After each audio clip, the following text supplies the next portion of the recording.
नमस्कार. I am Dr. Gayatri Pandit. Welcome to my channel Learning with Gayatri. आज आपण बघणार आहोत 5वीच्या सुलभ भारती या पुस्तकातला मराठीचा धडा अनुभव 1. अनुभव 2 आपण बघितलाय. कारण दोन मध्ये अनेक वेगळे विषय आहेत. तर 1 मध्ये जो विषय आहे ना तो पावसाचा विषय आहे. तर आपण आता बघूया अनुभव 1. मारिया दुपारी शाळेतून घरी आली. घराला कुलूप होते. आज तिचे आई बाबा लग्नाला गेले होते. तिने कुलूप उघडले, घरात आली. खिडक्या उघडल्या, गणवेश बदलला. हातपाय धुवून ती घरात खाऊ शोधत होती. आता सुरुवात कशी झाली बघा. ती शाळेतनं आली आहे बरं का. मारिया ही शाळेतनं आली आहे आणि तिला घरी कोणी नाही आहे. तर तिनं कुलूप उघडलं. आई वडील कुठे गेलेत? लग्नाला गेलेत. ही आधीची जी काय सिच्युएशन आहे ती इथे पहिल्यांदा सांगितलेली आहे की मारिया तिथे घरात आल्यानंतर तिथे काय काय होतं. तर तिथे कुलूप होतं. तिनं कुलूप उघडलं आणि आत आली. आणि तिनं पुढे काय केलं बघा. खिडक्या उघडल्या, गणवेश बदलला. तुम्हाला गणवेश म्हणजे काय माहिती आहे? खरं म्हणजे युनिफॉर्म. आपल्या शाळेच्या युनिफॉर्मला मराठीमध्ये गणवेश म्हटलं जातं. हातपाय धुवून ती घरात खाऊ शोधत होती. शाळेतनं आली होती, भूक लागली होती. खाऊ काही आहे का ती बघत होती. पुढे बघूया. अचानक खिडक्यांची दारे एकमेकावर धाड धाड आपटू लागली. आता आवाजाच्या दृष्टीनं इथे धाड धाड असा शब्द वापरलाय. काय व्हायला लागलं? घराची दारे, तिनं खिडक्या आणि दारं उघडल्यानंतर अचानकपणे त्या खिडक्यांचा आवाज व्हायला लागला. धाड धाड. असे कसे आवाजाचे सुद्धा कसे विशेष शब्द असतात बघा बरं. वारा सू सू करत वाहू लागला. आता इथे वाऱ्याचा पण त्यांनी आवाज दिलाय. दारांचा आणि खिडक्यांचा धाड धाड असा आवाज दिलाय. आणि वाऱ्याचा कसा आवाज दिलाय? सू सू.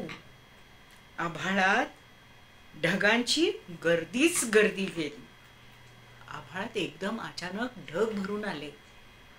सबंध आकाश ढगाने व्यापलं, पूर्ण भरलं. व्यापलं म्हणजे भरलं. तर इथे काय व्हायला लागलं? जोरात वारा सुटला होता आणि खिडक्यांची जी दारं होती ती धाड धाड आपटायला लागली. वाराचा आवाज यायला लागला. सू सू असा आवाज यायला लागला. ढगांचा गडगडाट आणि विजांचा कडकडाट सुरू झाला.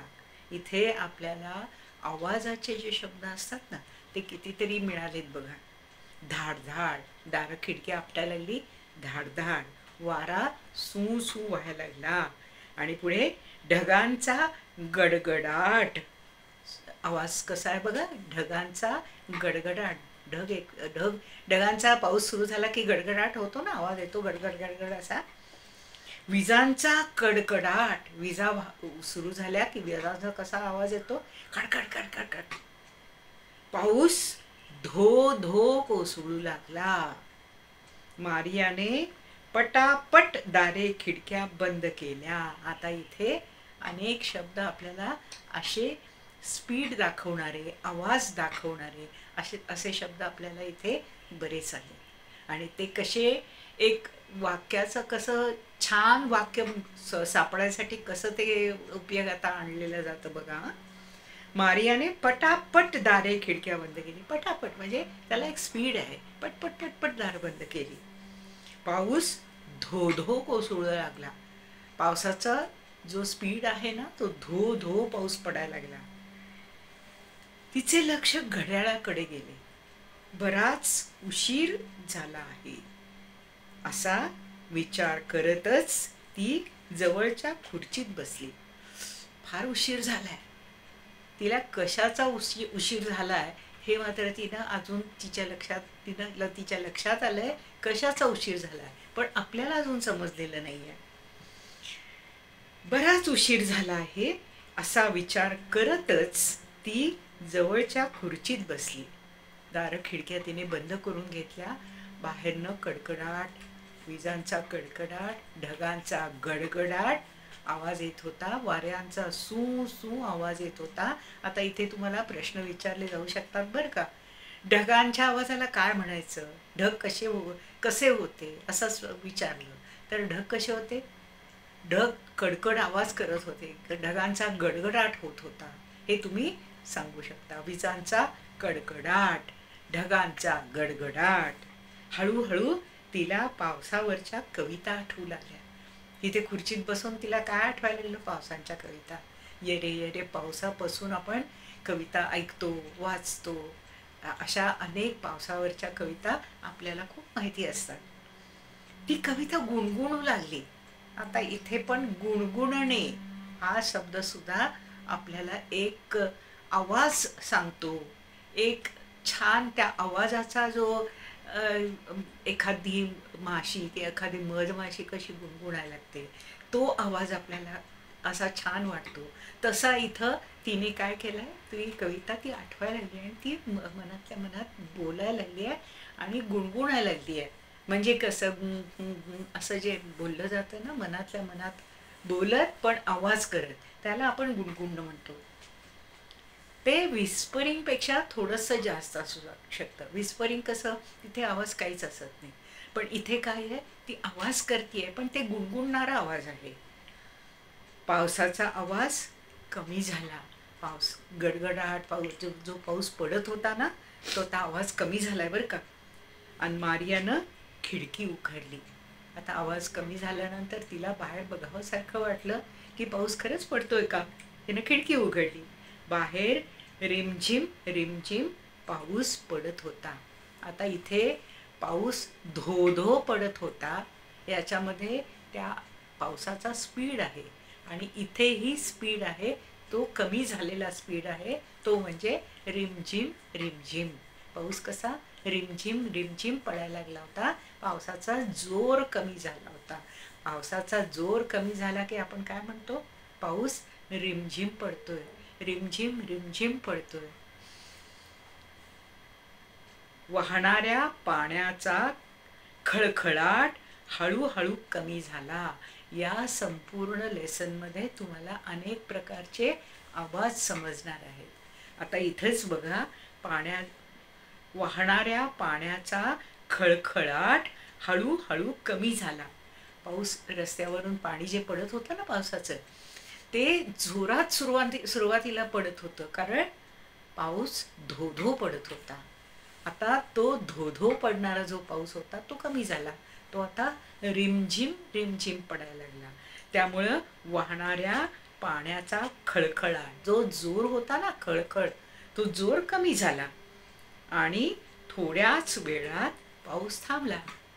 हळूहळू पाऊस थांबत आला होता. रिमझिम रिमझिम जो पडत होता तो सुद्धा आता थांबला. झाडाच्या पानातून टपटप पाणी गळत होते. आता इथे पण आपल्याला एक आवाज समजला. झाडाच्या पानावरून जेव्हा पाणी खाली पडतं ना, वरच्या पानावरून खालच्या पानावर, खालच्या पानावरून त्याच्या खालच्या पानावरती, असं जेव्हा होतं ना, त्यावेळेला त्याचा टपटप आवाज येतो. टपटप आवाज जेव्हा येतो, तो झाडाच्या पानातून टपटप पाणी गळत होते. पाना आड बसलेले पक्षी बाहेर आले. पाऊस जोरात असला की पक्षी बाहेर हिंडत नाहीत, पक्षी उडत नाहीत. तर इथे काय, पाना आड बसलेले, पानाच्या आड बसले होते कारण पाऊस पडत होता ना, पानाच्या आड बसलेले पक्षी बाहेर आले. पंखांची फडफड करून इथे पण आपल्याला अजून एक आवाज समजला. पक्षी जेव्हा असे फडफड फडफड अंगावरचं पाणी जेव्हा काढून टाकतात ना, त्यावेळेला ते असे आपले पंख जोरात हलवतात, तर त्यावेळेला पंखांची फडफड असं इथे म्हटलं जातं. त्यांनी पंखांवरील पाणी झटकले. कसं झटकलं? ती फडफड करून, पंखांची जी फडफड केली त्यामुळं ते पाणी बाहेर पडून गेलं. मारियाने आकाशाकडे पाहिले. बाहेर लख्ख ऊन पडले होते. आता इथं पण आपल्याला छान शब्द मिळालाय. ऊन कसं आहे? लख्ख ऊन आहे. ते कसं आहे? ढगांच्या आड लपलेलं ऊन नाही आहे, तर ढग बाजूला गेल्यानंतर स्वच्छ आकाश झाल्यानंतर पाऊस पडल्यानंतर एक स्वच्छ आकाश तयार होतं. एक त्याच्या आपल्या हवेतले जे धुळीकण असतात ना, जे पार्टिकल्स असतात ना, ते त्या पावसामधून निघून गेलेले असतात. त्यामुळे आकाश स्वच्छ होतं, हवा स्वच्छ होते. तर इथे बाहेर लख्ख ऊन पडलेले होते. सगळीकडे स्वच्छ सुंदर वाटत होते. पावसाचं पाणी पडून गेल्यानंतर स्वच्छ आणि सुंदर वाटतं. पाणी सगळं वरनं पडल्यानंतर सगळे पार्टिकल्स जे असतात ना धुळीचे, ते सगळे त्या पाण्यामध्ये जातात आणि सबंध हवा स्वच्छ होते. तेवढ्यात दारावरची बेल वाजली. Ding dong. आई आली. इथे अजून एक आपल्याला आवाज मिळाला. Ding dong. बेल वाजल्यानंतर कसा आवाज येतो? अलीकडे आपण अनेक प्रकारचे डोरबेलचे आवाज ऐकतो, पण इथे कसा त्यांनी दिलाय? Ding dong. आई आली असे म्हणतच मारिया पळत पळत दाराकडे गेली. इथं पळत पळत असा दोनदा शब्द वापरलाय. याच्यावरून पुन्हा आपल्याला स्पीड कळते. कशी? पळत पळत ती जोरात धावत गेली. आणि त्यासाठी इथे लेखकाने काय शब्द वापरलाय तो कुठला? पळत पळत दाराकडे गेली. तिने दार उघडले. आई बाबांना पाहिले. घरात एकटी होती. इतका वेळ पाऊस पडून गेला होता. पावसाचा जो आवाज होता तो तिनं अनुभवला होता. ढग होते, ढगांचा आवाज तिने बघितला होता. विजा कडकडल्या त्याचा आवाज बघितला. दारं धडकली त्याचा आवाज तिनं ऐकला. हे सगळं ती एकटी अनुभवत होती. तर आता काय झालं? दारावरची बेल वाजल्यानंतर तिनं दार उघडलं आणि तिथं तिने आईबाबांना पाहिलं. इतका वेळ वाट पाहत कंटाळलेली मारिया, बोर झालं होतं तिला एकटंच बसून, म्हणून ती कंटाळली होती. मारिया आईला जाऊन बिलगली. बिलगणे म्हणजे पटकन पकडणे. आईला जेव्हा आपण पकडतो ना, असं त्याला बिलगणं असा शब्द वापरला जातो. आईने तिला प्रेमाने जवळ घेतले. आईला बिलगल्यानंतर, आईच्या जवळ ती गेल्यानंतर आईला तिनं थोडं पकडलं.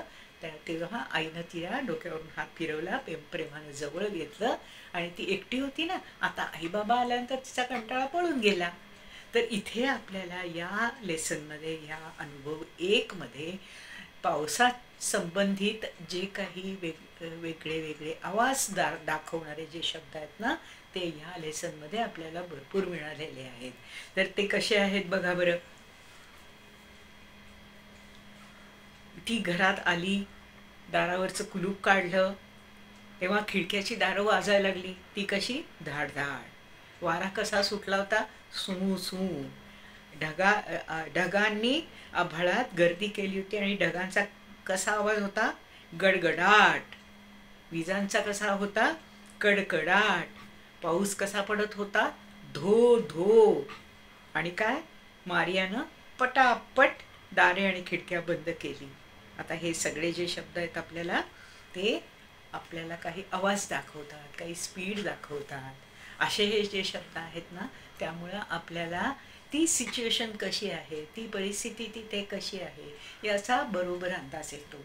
त्यामुळं आपण जेव्हा काही पावसासंबंधी लिहित असतो, त्यावेळेला असे शब्द आपण जर आपल्या लिखाणामध्ये वापरले, आपल्या लिहिण्यामध्ये जर वापरले, तर तिथली जी भाषा असते, तिथली आपल्याला सिच्युएशन जी दाखवायची इच्छा असते, ते असे शब्द वापरून ही सिच्युएशन तुम्हाला छानपैकी दाखवता येईल, ती सांगता येईल, व्यवस्थित सांगता येईल.